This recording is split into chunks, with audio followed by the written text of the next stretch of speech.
Yuk.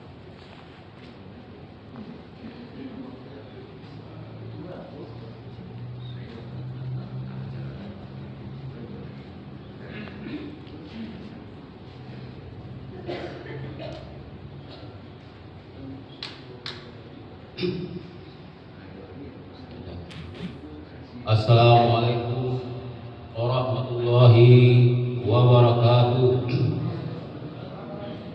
Alhamdulillahillazi anzala ala abdihi kitaba wa lam yaj'al lahu iwaja. Wassalatu wassalamu ala asrafil anbiya'i wal mursalin wa ala alihi wa ashabihi wa man tabi'ahum bi ihsani ila yaumiddin. Bapak-bapak, ibu-ibu rahimakumullah, kembali kita bersyukur pada Allah Subhanahu wa taala. Allah telah banyak melimpahkan rahmat dan karunia-Nya kepada kita sehingga kita bisa menjalankan hidup dan kehidupan ini sesuai dengan perintah Allah Subhanahu wa taala yang termaktub dalam Al-Qur'an.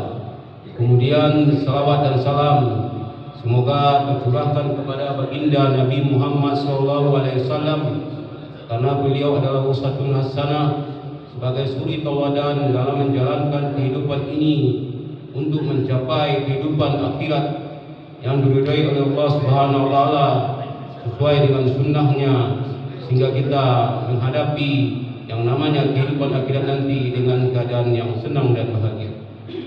Bapak-bapak, ibu-ibu rahimakumullah, pada suku kali ini tema kita adalah fikih, yaitu mengenai 5 alasan rasional menurut Islam warisan laki-laki lebih besar daripada perempuan. Kita ketahui bahwa asalnya dalam tata kelola warisan telah diatur oleh Allah SWT sangat rinci di dalam Al-Quran. Allah mengatur siapa yang menerima, berapa kadarnya, dan persyaratan lainnya. Hal ini bisa kita lihat dalam surat An-Nisa ayat 11 sampai 12. Di situ Allah sangat merinci sekali. Kemudian Allah juga merinci dalam surat An-Nisa ayat 176, yang Allah menuntun Nabi Muhammad menjawab pertanyaan dari sahabatnya mengenai seorang laki-laki yang meninggal dunia yang tidak meninggalkan anak. Di dalam ketiga ayat ini ada satu kalimat yang berbunyi Izzakari masali hazil al-unsain, yang artinya bagian seorang anak laki sama dengan bagian 2 orang anak perempuan. Timbul pertanyaan kita, kenapa demikian dan apa alasannya? Ada 5 alasan yang disampaikan oleh para ahli Al-Quran. Kemudian para ulama menyampaikan 5 alasan tersebut.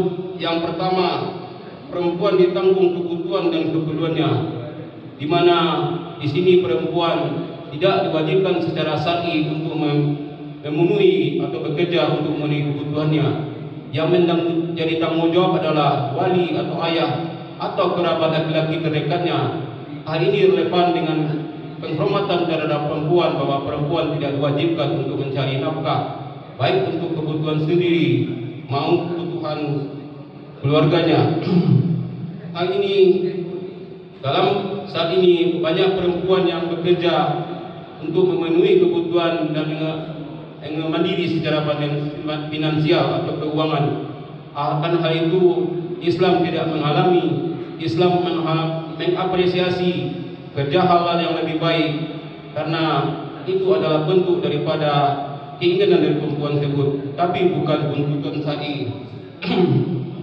Ini bisa kita lihat daripada surat An-Nisa ayat 34 yang berbunyi Ar-rijal qawamu 'alan nisa bima fadalullah ba'dhum 'ala ba'din wa bima anfaqu min amwalihim, yang artinya laki-laki atau suami penanggung jawab atas perempuan atau istri, karena Allah telah melebihkan sebagian mereka laki-laki atas sebagian yang lain perempuan, dan karena mereka lelaki telah menafkahkan sebagian dari hartanya. Itulah alasannya kenapa laki-laki lebih banyak dalam hal 2 kali lebih banyak dari perempuan dalam hal warisan. Kemudian perempuan tidak mempunyai kewajiban menafkahi keluarga, kita jelaskan di atas bahwasanya walaupun perempuan itu telah menjadi istri atau ibu dari anak-anaknya, mereka tidak mempunyai kewajiban untuk memberikan nafkah kepada suami atau anak-anaknya. Tanggung jawab diberikan kepada suami, karena suami adalah penanggung jawab utama secara syar'i. Walaupun banyak perempuan sekarang yang membantu suami dalam hal keuangan, hanya itu bersifat solidaritas dalam keluarga, bukan kebutuhan tuntutan agama atau bukan tuntutan syar'i. Hanya wanita memberikan kebutuhan kepada suami di mana suami tidak begitu mencukupi dalam hal memberikan nafkah ke keluarga, tapi itu hanya bentuk daripada solidaritas dalam keluarga agar kestabilan ekonomi terjaga di keluarga. Hal ini merupakan suatu hal yang boleh-boleh saja dilakukan oleh seorang istri, akan tetapi bukan tuntutan agama. Sebagaimana di dalam surah Al-Baqarah ayat 233 yang berbunyi, "Wa'alal mauludi rizquhunna wa kiswatuhunna bil ma'ruf la tukallifu nafsan illa wus'aha." Yang artinya kewajiban ayah menanggung makan dan pakaian mereka dengan cara yang patut. Seorang tidak diberikan beban kecuali sesuai dengan kemampuannya. Jadi tanggung jawab terhadap keluarga adalah daripada suami. Kemudian yang ketiga, lebih banyak harta digunakan oleh laki-laki untuk menafkahi. Sebagaimana kita tahu bahwasanya suami adalah penanggung jawab daripada kebutuhan keluarga. Suami harus memenuhi yang namanya pangan, sandang, dan papan untuk kebutuhan keluarga. Disitulah tanggung jawab seorang lelaki, sehingga laki-laki lebih banyak membutuhkan harta dalam hal menafkahi keluarga, karena itu merupakan pembebanan syariat oleh agama kita. Oleh karena itu, kalau seorang suami tidak memenuhi daripada pembebanan syariat ini, maka mereka dianggap berdosa atau dianggap melalaikan, bahkan ganjarannya adalah masuk neraka.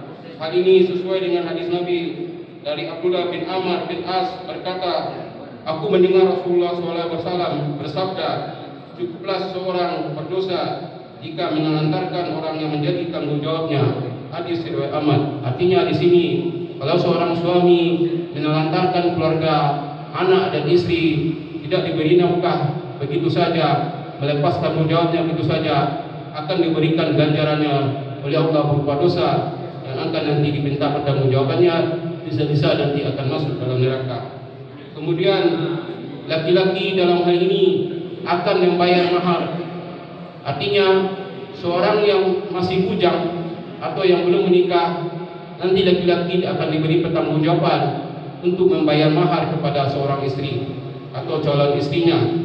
Sebagaimana hadis sebagaimana surat An-Nisa ayat 4 yang berbunyi, "Wa'atun nisa shadaqatihinna nihla." Artinya, berikanlah mahar kepada wanita yang kamu nikahi sebagaimana sebagai pemberian yang penuh kerelaan. Artinya seorang yang masih bujang kalau ingin menikah, kewajiban adalah memberikan mahar. Yang ini membutuhkan yang namanya harta, sehingga ini adalah salah satu alasan daripada kenapa laki-laki lebih banyak mendapat harta warisan daripada perempuan. Kemudian yang kelima, tanggung jawab laki-laki terhadap biaya pendidikan dan jaminan kesehatan kepada keluarganya. Di samping sandang, pangan, dan papan, seorang suami juga bertanggung jawab terhadap pendidikan anaknya dan bertanggung jawab kepada kesehatan anaknya, di mana ini adalah suatu hal yang wajib dilakukan oleh seorang suami agar suami itu merasa bagian daripada tanggung jawab kepada keluarga. Hal ini bisa dilihat daripada hadis daripada Ibnu Umar yang berbunyi, seorang laki-laki berkata kepada Nabi SAW, dan Nabi menjawab, "Ajarkanlah kepada anakmu adab, berikanlah pendidikan, sebab kamu akan ditanya mengenai hal tersebut. Sungguh hal itu akan ditanya, diminta pertanggungjawabannya, dan laki-laki juga mempunyai kewajiban memenuhi jaminan kesehatan bagi anak dan keluarganya." Itulah alasan kelima di mana seorang laki diberikan harta yang lebih banyak dalam hal warisan, karena seorang laki-laki akan menjadi suami daripada anak, istri, dan keluarganya, sehingga harus memberikan jaminan kepada keluarga dalam hal pendidikan, dan kesehatan. Itulah 5 alasan bagaimana seorang suami atau laki-laki menerima harta warisan lebih banyak. Hal ini sudah menjadi ketetapan Allah Subhanahu wa taala yang tidak bisa kita bantah, karena Allah sudah tahu bahwasanya ini hanya adalah untuk keadilan dan kemaslahatan umat. Jadi kesimpulannya dari 5 alasan tersebut, yang pertama, Islam menetapkan ukuran tersebut bukan karena tidak adil, melainkan karena kecenderungan tanggung jawab laki-laki lebih banyak dan lebih berat daripada perempuan. Kemudian ketetapan Allah telah ditentukan bagi hambanya telah memenuhi standar keadilan. Yang ketiga, adapun pemberian lebih banyak daripada laki-laki dalam urusan warisan tersebut adalah atas kesesuaian tanggung jawab yang diberikan kepada dirinya. Jadi kesimpulannya adalah bahwasanya kenapa Allah memberikan harta warisan lebih 2 kali daripada laki-laki daripada perempuan. Yang pertama adalah keadilan, yang kedua tanggung jawab laki-laki lebih besar dari perempuan. Jadi jangan sampai kita merasa bahwasanya Allah tidak adil, tapi Allah lebih tahu tentang hidup dan kehidupan ini. Allah telah merancang bagaimana kehidupan ini berjalan dengan baik sesuai dengan standar keadilan Allah, bukan standar keadilan manusia. Dan tidak ada hati dalam diri manusia bahwasanya kok Allah memberikan lebih banyak atau warisan, sementara sama-sama ciptaan Allah Subhanahu wa taala. Sementara laki-laki akan bertanggung jawab terhadap keluarga, bertanggung jawab kepada orang tua, bertanggung jawab kepada kerabat perempuannya untuk menafkahi mereka semua. Itulah sebabnya mengapa Allah memberikan ketentuan ini secara rinci dalam surat An-Nisa ayat 11 sampai 12 dan ayat An-Nisa 176.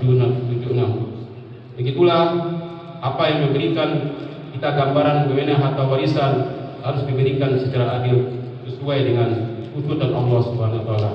Bapak-bapak, ibu-ibu rahimakumullah, mungkin itu saja yang dapat saya sampaikan pagi ini. Semoga bermanfaat bagi kita. Terima kasih atas perhatiannya. Assalamualaikum warahmatullahi wabarakatuh.